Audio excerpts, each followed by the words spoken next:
is the werewolf root, I call it. Otherwise known as spreading dogbane or Apocynum androsaemifolium. This has got the longest name in Latin of any plant I know of. Spreading dogbane because the way it spreads at a 90-degree angle almost, tries to approach a 90-degree angle.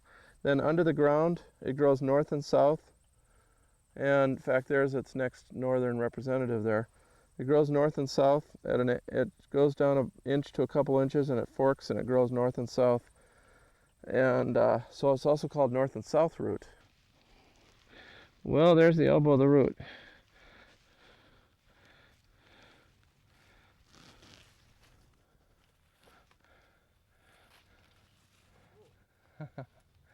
North and south root. It was growing exactly north and south. And once you know it, it's for helping you make decisions.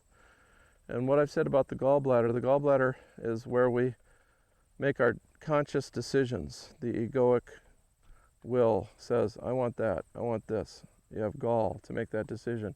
So we say someone has a lot of gall. In China they say someone like a general that sends 1,000 men to their death to save the rest of the army, he has a big gallbladder.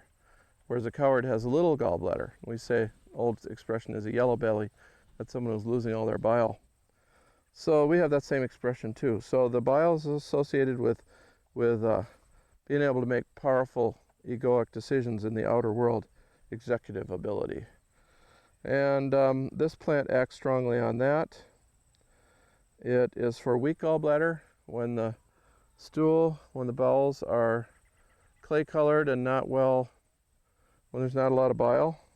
It's not very commonly used for physical problems anymore.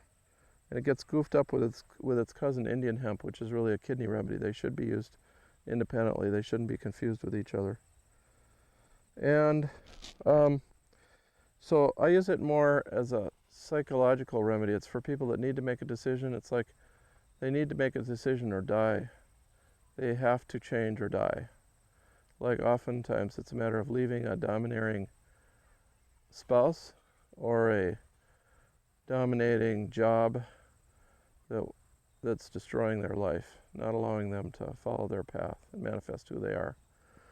And we use the elbow of the root where it goes down a couple inches, and that's the most powerful place.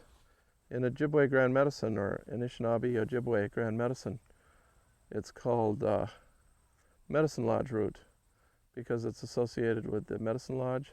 It's associated with the 4th degree initiation, which is a shapeshifter initiation, where you learn how to move things with your mind. A tent shaker initiation, where the French called them the jugglers, the trick guys who were able to move tents, and the women too, move objects at their will, or appear and disappear, or shapeshift. It's a shapeshifter remedy. Another Indian called it changeling. Like he said, oh yeah, you don't want to mess with this remedy too far. It's once you start shape-shifting, you got a shapeshifter. It's like a biological urge that comes over you and you can't control it. You got to go out there and shape-shift all the time. You want to be in control of that. But that also has to do with that decision-making, that profound will. And that's the interaction of the spiritual will and in the kidneys, the will of the spirit, and the gallbladder will in the egoic will. And it's like a combination of the two. So it's an extremely powerful remedy. And again,